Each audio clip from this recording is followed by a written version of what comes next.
It's an exciting moment for sports fans when their favorite team lands the most sought-after free agent with a contract worth hundreds of millions. But sometimes all that money can be a curse, and before long, that multi-million-dollar baby is out the door on the way to an early retirement.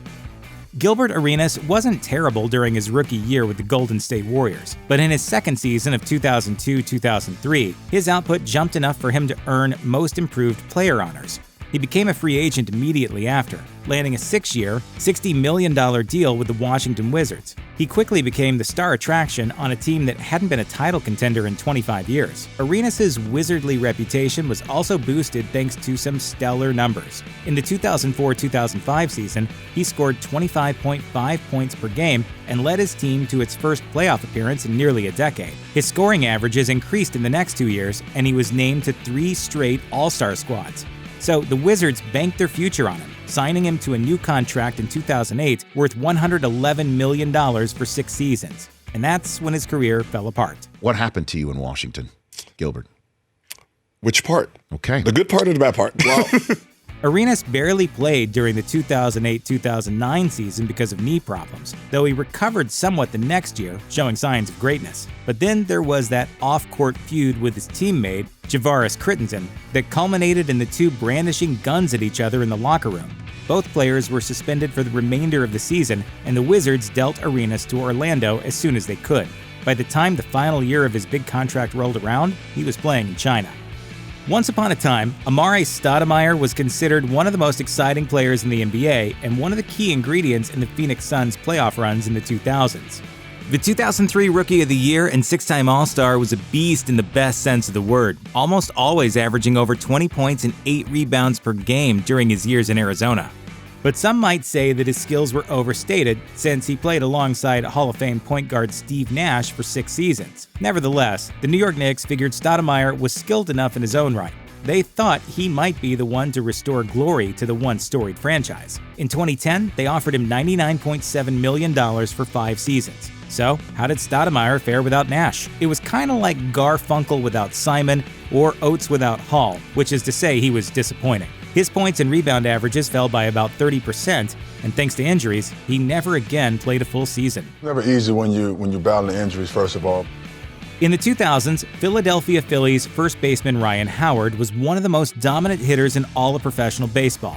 He twice led the big leagues in home runs and RBIs, he earned Rookie of the Year and MVP honors, and he led his team to a World Series win in 2008.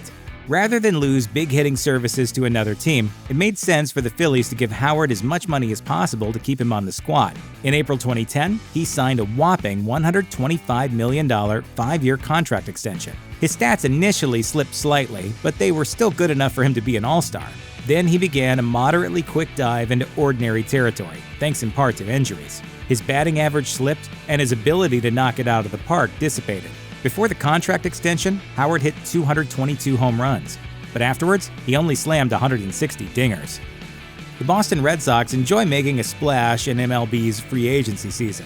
Some of the organization's recent biggest stars joined as free agents, including Manny Ramirez and David Ortiz. In another world, Carl Crawford would be on that list too. After the 2010 season, the Sox signed the outfielder to a gargantuan 7-year contract totaling a cool $142 million, the winning figure in a 4-way bidding war.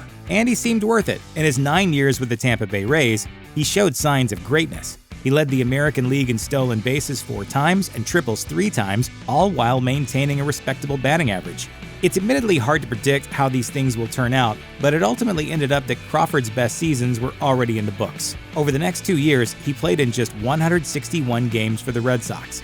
And he didn't play all that well, amassing just 23 stolen bases and 162 hits overall. In the middle of the 2012 season, the Red Sox sent him away for good, trading him to the Dodgers as part of a 9-player trade. The Tampa Bay Devil Rays selected Josh Hamilton with the number 1 pick in the 1999 MLB Draft. The outfielder then toiled in the minor leagues for years, his development hampered by drug issues and injuries stemming from a car accident. In 2002, he became severely addicted to cocaine and failed a drug test with a AAA team, receiving a 15-game suspension, a pattern that would continue. By 2005, his dependency on drugs and alcohol had gotten so bad that he pawned his wife's wedding ring and he moved in with his grandmother. She helped him get clean, and in January 2006, he enrolled in a sober living program at a Florida baseball academy. By 2007, Hamilton had acquired both the sobriety and the skills necessary to play ball again. He finally debuted in the big leagues with the Cincinnati Reds. The following season, he caught fire for the Texas Rangers, amassing 190 hits and 32 home runs. Despite an alcohol relapse in 2009 and more injury issues, he was named the American League MVP in 2010. By the end of the 2012 season, he was so reliably great that the Los Angeles Angels offered him a $125 million 5-year contract. Unfortunately for all parties involved, Hamilton's play didn't match that of his peak years. In his 2 seasons with the Angels, his batting average was middling and he hit only 31 home runs. After one more season with the Rangers in 2015, his MLB career came to an end. The goal of hockey, like most sports, is to score more points than your opponents. Thus, its biggest stars tend to be the guys who score the most points. So, for an NHL team to select a goaltender with the number 1 pick in the draft, it must mean he's a near impenetrable fortress of defense. That's exactly what happened in 2000, when the New York Islanders selected Rick DiPietro with the first overall pick. He made good on his reputation during his first several years, saving 90% of the pucks that came at him.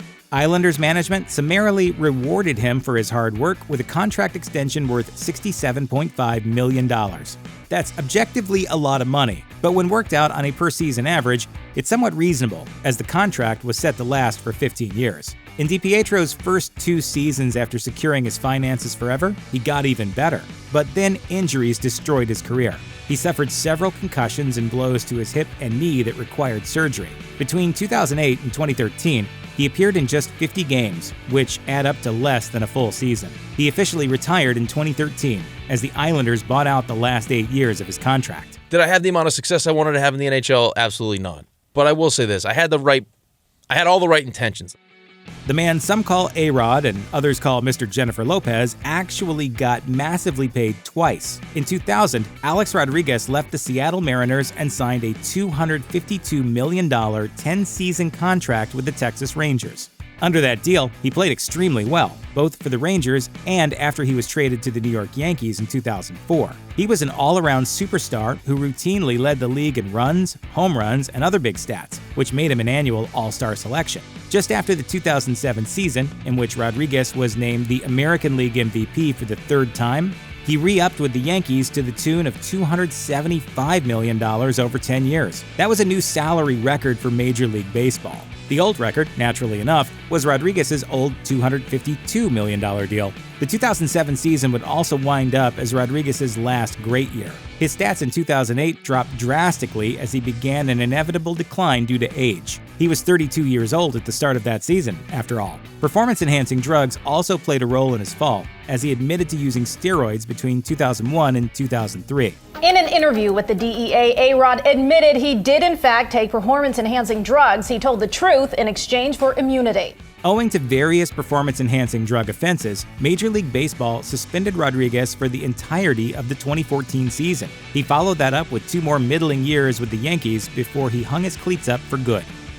In 2016, Chandler Parsons certainly looked like a franchise player or even a future legend, at least from the point of view of the Memphis Grizzlies. Ignoring his last 2 seasons in Dallas, when he missed dozens of games due to injury, the Grizzlies signed the small forward to a massive 4-year deal. Worth an estimated $94.8 million, it was the maximum amount the team could offer.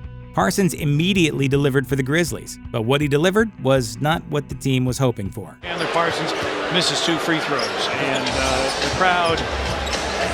the crowd wants something positive to happen for Chandler, but instead, he offered more of what he'd been up to the past few seasons, declining statistics and sitting on the bench because of injuries. Memphis got rid of Parsons after the 2018-2019 season, and he landed with the Atlanta Hawks. Since signing his lucrative contract, he's yet to play more than half a season or average more than 8 points per game.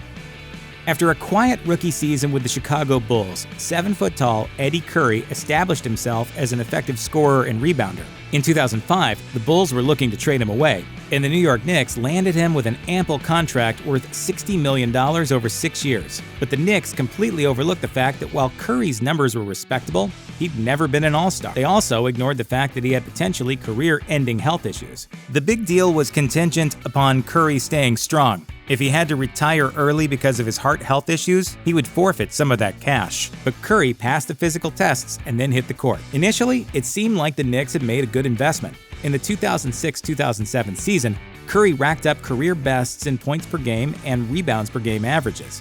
But then he faltered, struggling with both injuries and weight gain.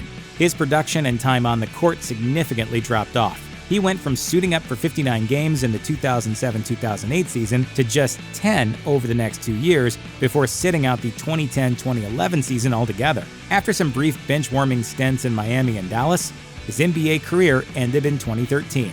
Check out one of our newest videos right here, plus even more grunge videos about your favorite stuff are coming soon. Subscribe to our YouTube channel and hit the bell so you don't miss a single one.